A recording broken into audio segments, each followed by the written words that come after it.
नमस्ते, मैं Monali tyre trails में फिर से आपका स्वागत करती हूँ। आज की तारीख है 17 मार्च और शायद आपको भी पता है कि आज का दिन है होलिका दहन का। होली ऐसा अवसर है जहाँ पे हम दुश्मनों को भी अपना बना लेते हैं, एक दूसरे के रंग में रंग मिलते हैं, गले लगा लेते हैं। आपने वो गाना सुना होगा शायद से शोले का, होली के दिन दिल मिल जाते हैं, दुश्मन भी गले मिल जाते हैं। तो आज हम ऐसे ही एक पड़ाव पे निकले हैं जहाँ की होली, उसको देखना, उसके दर्शन मिलना वो बहुत अद्भुत है और मैं वो दर्शन आपको कराना चाहती हूँ। आपको भी बहुत मज़ा आएगा।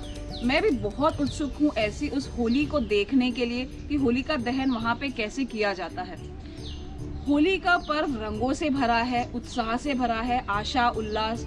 तो ये ऐसा माहौल बनाता है जहाँ पे अपने हो या पराये हो, भले मतभेद हो, रंगों में रंग मिल जाते हैं। मतलब अलग अलग जो भी सोच होती है वो भी साथ हो जाती है।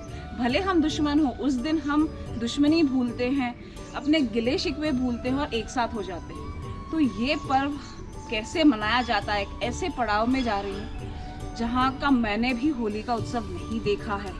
शायद से आपको भी मज़ा आएगा, तो बने रहिए मेरे साथ। देखना मत भूलना टायर ट्रेल्स होली मोनाली के साथ।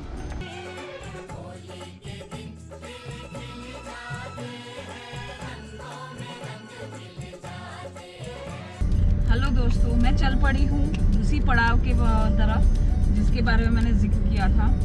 वहाँ पे विराजते हैं देवों के देव महादेव, कालों के काल। उनके साथ होली खेलने के बाद वहाँ पे होली खेली जाती है। आप आमतौर पे मतलब अगर हम देखें, मतलब I think so all over India बहुत सी जगहों पे होली के लिए जो होते पेड़ पौधे काटे जाते हैं। मुंबई में तो आपको फर्नीचर ये वो बहुत कुछ चीज़ें मिलेंगी जो होली के लिए यूज़ होती हैं। फिर कई जगहों पे जहाँ पे समुंदर किनारा होता है वहाँ पे नारियल के पेड़ होते हैं, फिर सुपारी के पेड़ होते हैं, उनको इस्तेमाल किया जाता है होलिका की रचना करने में। पर यहाँ पे खास तौर पे एक मंदिर में की जाती है ये रचना और उसमें आधे कंडे इस्तेमाल होते हैं और 7 से 8 फुट की लकड़ियाँ इस्तेमाल होती हैं और कुछ अद्भुत नज़ारा होता है जिसके बारे में मुझे भी कुछ ज़्यादा जानकारी नहीं है, इसीलिए वो देखने जा रही हूँ मैं, ताकि मुझे भी जानकारी मिले और आपको भी साथ में। और वहाँ पे बहुत सारे भक्तगण भी आते हैं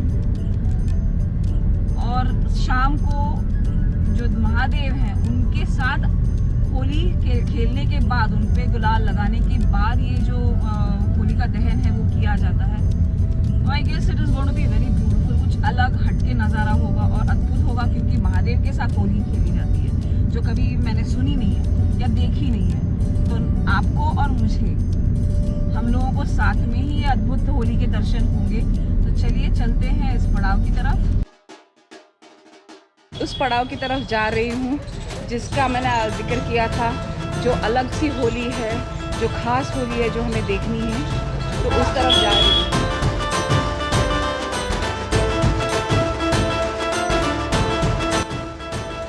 यहाँ पे जो बड़ा गणेश मंदिर है उस मंदिर में आई हूँ। पहले उनके दर्शन करके फिर आगे बढ़ूँगी।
जैसे मैंने आपको बोला था एक नए पड़ाव की तरफ लेके जा रही हूँ। तो महाकालेश्वर में हूँ, महाकाल मंदिर में हूँ और यहाँ पे जो महाआरती संध्या आरती होती है उसके दर्शन हुए बहुत अच्छी तरह से हुए। जैसे आपने देखा कि उनके साथ होली हो गई है और अभी यहाँ पे जो होली का दहन होने वाला है उसके दर्शन हम करेंगे।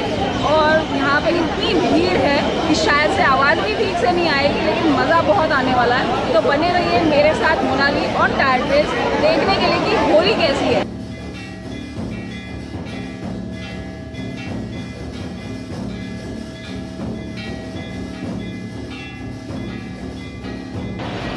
जैसे आप देख सकते हैं पीछे की तरफ मंदिर है और नीचे जो है मैं ऊपर छत पे खड़ी हूँ, नीचे है होली का दहन की तैयारी हो चुकी है। पीछे है एक्चुअली पुराना मंदिर जिसको ओंकारेश्वर मंदिर कहते हैं। उसी के ऊपर की एक मंजिल है उसको नागचंद्रेश्वर कहते हैं, जो साल में सिर्फ नागपंचमी के दिन ही खुलता है मंदिर और उसके बाद कभी नहीं खुलता। और महाकाल इन द सेंस उनका नाम इसलिए है कि वो कालों के काल है, मतलब ना उनका अंत है ना उनकी शुरुआत है, ना आदि अनंत है।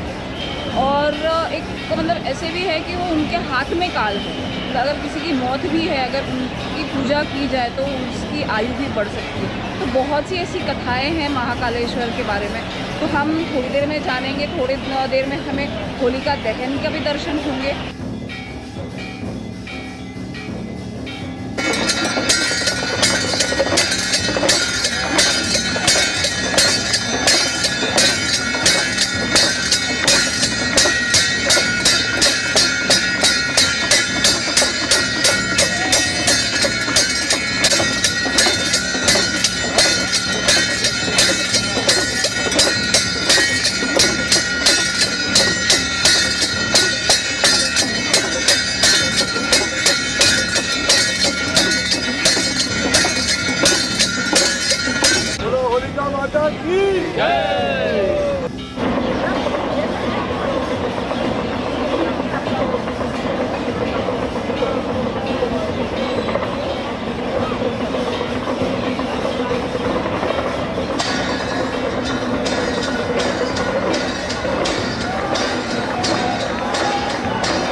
कोटि तीर्थ की ऊर्जा एक ही स्थान से मिलना, ये एक बहुत ही अलग अनुभव है जो आप अपने साथ लेके जाते हो और अपने साथ साथ आपके जो परिवार है, आपका जो मित्र परिवार है, आपके आप्तजन है, उनके साथ भी आप बांट सकते हो।